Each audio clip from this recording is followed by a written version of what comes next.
Ծառուկյանի վերադարձը բացարձակապես փոխեց ըստ էության այն ներուժը, որը ունի Բարգավաճ Հայաստան կուսակցությունը եւ այն դերակատարությունը, որը տվյալ ուժը կարող է ունենա ի շնորհիվ եւ անձնական ռեսուրսներին եւ այն կազմակերպչական ռեսուրսներին, որը ունի տվյալ քաղաքական դերակատարողը, այսինքն Բարգավաճ Հայաստանը Գագիկ Ծառուկյանը եւ առանց Գագիկ Ծառուկյանի դա երկու տարբեր քաղաքական կշիռ ունեցող քաղաքական ուժը։ Ավելին պարզ է, որ այսօր կուսակցությունը կամ դաշինքը գնում է որոշակի ռեբրենդինգի, երբ որ կա անունը, որը ճանաչում են եւ այս անվան շուրջ ձևավորվելու է որոշակի միավորում։ Ծեսականորեն դա կարող է հանդես գա կամ այն դերակատարությունը, որը տրված է տվյալ ուժին, դա փորձել ստեղծել կառուցողական ընդդիմություն, որը հանդես է գալու որպես ընդդիմությունը գոյություն ունեցող դաշտում, որը կարողանա իր վրա վերցնի այն բողոքային ընտրազանգվածը, որը բնականաբար կա Հայաստանում։ Գուցե ռադիկալ ընտրազանգված չի, ռադիկալ ընտրազանգվածը ըստ էության կարող է գնա դեպի այլ քաղաքական ուժեր, քան թե դեպի Բարգավաճը, բայց Բարգավաճը իր վրա կարող է քաշի այն բողոքական ընտրազանգվածը, որը որ արկա է։ Դրա հետ զուգահեռ կախված դրանից թե ով է լինելու ներգրաված չենք ասի Բարգավաճ, Ծառուկյանի շուրջ ձևավորվող դաշինքին, դրանք փորձելու են նաև այնտեղ ներառել մի շարք այլ ընդդիմադիր ուժեր, որոնք գուցե գիտակցում են, որ առանձին մուտքը դեպի ազգային ժողով, հաջորդ գումարման առանձին ազգային ժողով իրենց համար խնդրահարույց խնդիրն է։ Այսինքն այստեղ ի հայտ է գալու հենց տվյալ խնդիրը, որը միշտ կա հայկական իրականության մեջ, արդյոք այս դաշինքը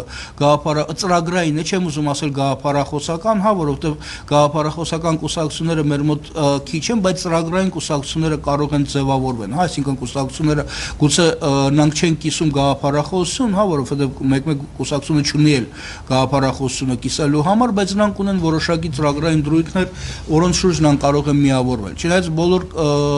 կուսակցություն, եթե մենք խոսում ենք այսօր կուսակցությունների ծրագրային դրույթների մասին, առայժմ դժվար թե մենք նկատենք, որ արդեն արկա են քաղաքական դաշտում այն ծրագրերը, որոնց շուրջ կարելի է կազմակերպել քննարկումները եւ տեսնել ինչքանով է արդյունավետ այս կամ այն պոտենցիալ ծրագիրը եւ ինչքանով այն տարբերվում է այլ քաղաքական ուժերի քաղաքական ծրագրերից։ Դա այն ինչ որ վերաբերվում է Ծառուկյան վերադարձը իր շուրջ ձևավորվող դաշինքը։ Երկրորդը այն ինչ որ դուք նկատի ինչքան ես հասկացա նկատի ունեիք Օսկանյան,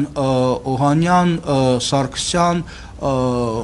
երեկվա տվյալներով Պարույր Հայրիկյան, այսինքն տվյալ պարագայում հենց խոսքը գնում է այն կառույցի մասին, որը ունի լավ հայտնի անուններ, բայց չերևացող կառույց է։ Այսինքն կուսակցությունը դա միայն 1-2 ղեկավարները չեն։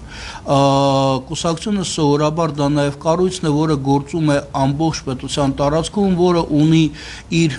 ներուժը եւ մարդկային եւ ֆինանսական եւ ծրագրային, մենք դա առայժմ չենք տեսնում։ Այսինքն ունենալ հայտնի անունը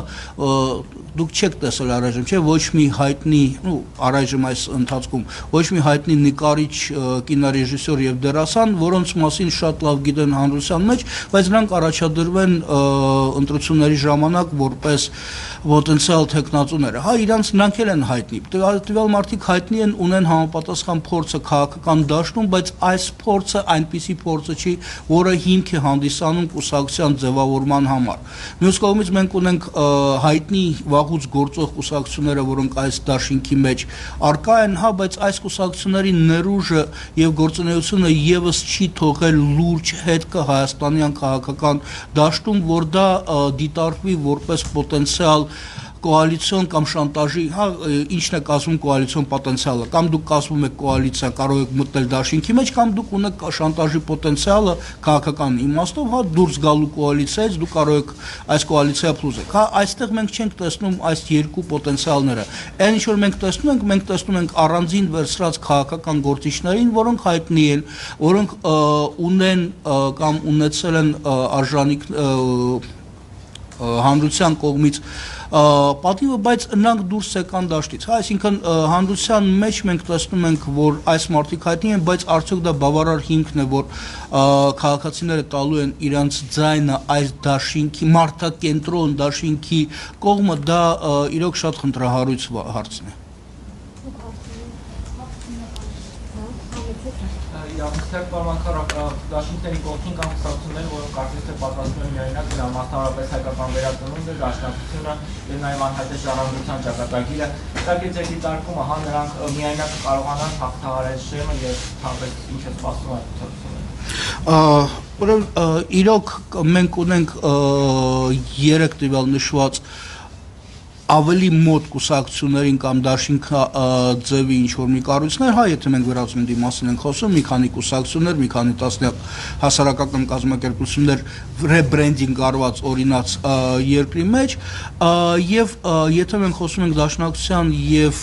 վերածնունդի մասին, դա այն քաղաքական ուժերը, որը ունի ընտրազանգվածը, հա, դաշնակցությունը միշտ ունեցել է իր ընտրազանգվածը, արդյոք այս կորիզային ընտրազանգվածը պլյուս հաջող ընտրաշավը բավարար է լինելու հաղթահարելու շեմը, դա այն հարցն է, որի պատասխանը մենք առայժմ հստակ չենք կարող ներկայացնել, բայց մենք միանշանակորեն կարող ենք ասել, որ ավելի հավանական է, որ տվյալ քաղաքական ուժերը առանձին ձևով հանդես են գալու ընտրաշավի ժամանակ եւ պայքարելու են իրենց ներկայացության համար։ Ինչպիսին է լինելու հաղթահարման դեպքում իրենց հետագա քաղաքական ապագա պոտենցիալ կոալիցիայի անդամ թե կոալիցիայի անդամ չէ, դա կախված է նաեւ դրանից, թե ինչ քանակն է ձեռք բերելու հանրապետական կուսակցությունը որպես պրոիշխանական ուժը։ Այսինքն այս երկու կուսակցությունները ավելի հավանական է, որ գնալու են միասին։ Ինչ վերաբերում է ժառանգությանը, անցյալ ընտրությունների ժամանակ, ինչպես դուք հիշում եք, նրանք կազմեցին ըստ էության մեզալյանսը եւ այս մեզալյանսը ավելի օգտակար է եղել իրենց գործընկերներին։ Տվյալ պարագայում անցել է ժամանակը, արդեն ժառանգությունը տեսականորեն պետք է հանդես գա որպես այն քաղաքական ուժը, որը փորձի գտնել այն քաղաքական դաշնակիցին, ում հետ նրանք կարող են փորձել միավորել ուժերը մուտք գործելու համար խորհրդարան, ունենալով որոշ պարագայում նաև որոշակի ծրագրային ընդհանրությունները, ենթադրենք ելքի ներկայացուցիչների հետ։ Լինելու է դա այդպիսի որոշումը կայացվելու է ժառանգության կողմից, թե ոչ, այսօր մենք չենք կարող ասել, բայց հավանականությունը, որ միավորվելով այս կամ այն դաշինքին, որի հետ նրանք ունեն ծրագրային միասնությունը, ավելի է բարձրացնելու հավանականությունը իրենց քաղաքական կյանքի շարունակությանը, քան թե չի